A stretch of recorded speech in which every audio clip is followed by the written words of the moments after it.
The Man with the Yin-Yang Eyes. Season 3. Episode 11.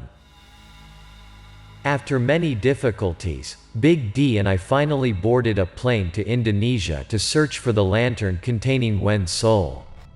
But it seems that fate has tied me to the souls of the dead. Not long after boarding the plane, I had my heart squeezed by it because I wanted to stop an evil spirit from harming innocent people. The moment its cold hand grasped my heart, I could feel death like never before. The moment that evil spirit touched my heart, its last moments before dying flashed through my mind. The first image I saw was of an ordinary street in a city I didn't know. Up there, people are walking quite a lot. A man in the appearance of an office worker was walking on it. He was on the phone while walking. Suddenly the phone slipped from the man's hand and fell to the ground. Instead of bending down to pick up the phone, the man raised his hand to hug his chest. His face began to show pain. The pain became more and more intense. The bag also fell from the man's hand. Looking at this man's condition, I could tell that he had a heart attack. This is not uncommon for people with chronic heart disease. Very quickly, the man was knocked down by intense pain. His legs fell.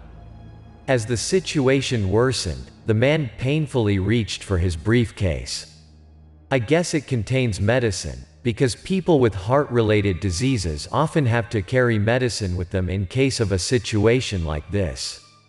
With his hand shaking violently from the pain, the man struggled through his bag.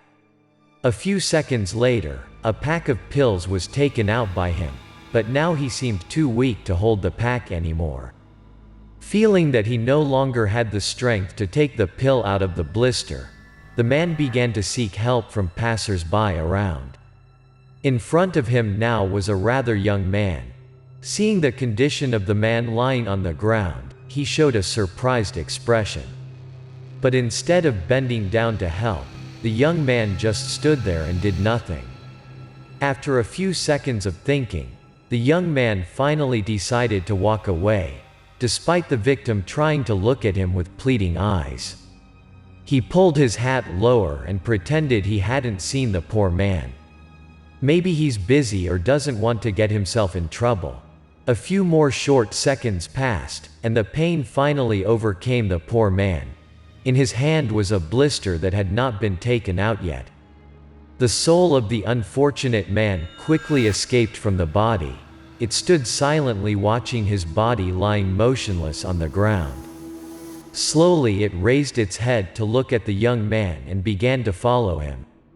I realized that the young man was the one who was recently tormented by the evil spirit.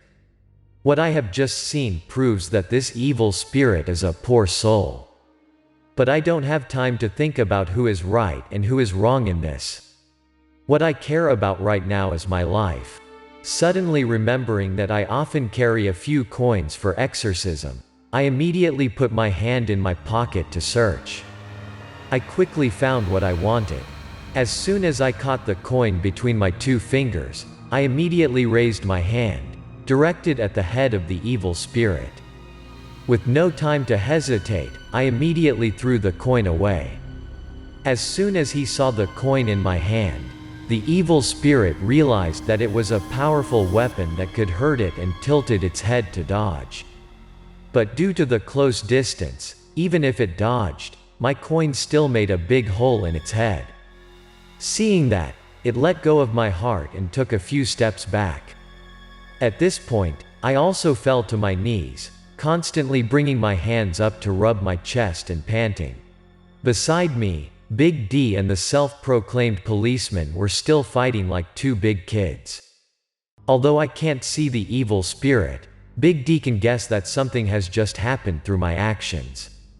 Still aching in my chest, I could only briefly let Big D understand that an evil spirit was present on the plane, and I was about to subdue it.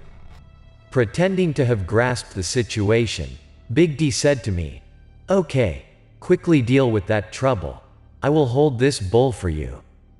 In fact, Big D rarely participates in dealing with evil spirits so far. simply because he can't see them.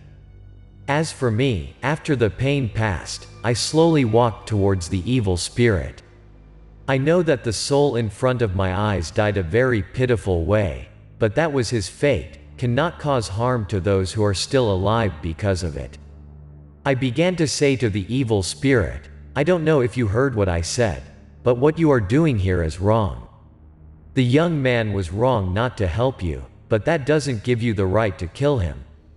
If you give up your resentment, I will help you to be freed.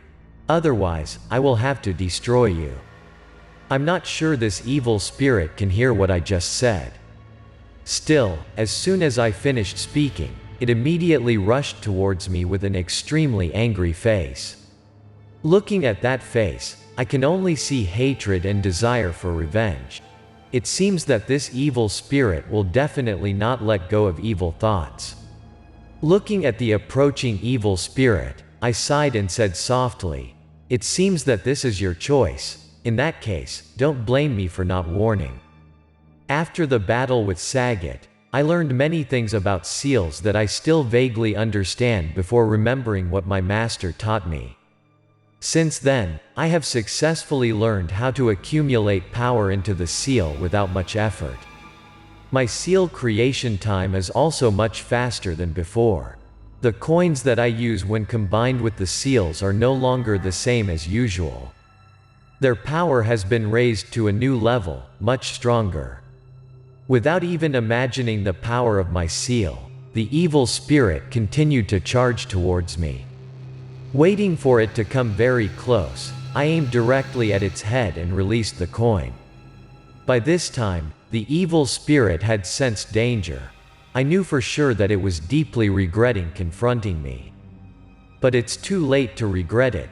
As soon as it touches the coin, the evil spirit's body is immediately shattered, turning into a slimy pile that sticks to the ceiling of the plane. Although the evil spirit cannot be seen, its fragments are scattered around and can be seen with the naked eye when it is destroyed. Only then did the passengers realize that I had just destroyed something. They no longer looked at me with eyes as if they were looking at a psychopath while constantly talking to themselves. The policeman also started to look around. He immediately asked Big D what was going on. Big D let go of the policeman and said, "Fucking bull. Next time before you do something, do your research. We just saved the lives of people here." In the end, everything was resolved peacefully. I am very pleased that I could stop the evil spirit in time before anyone was harmed by it.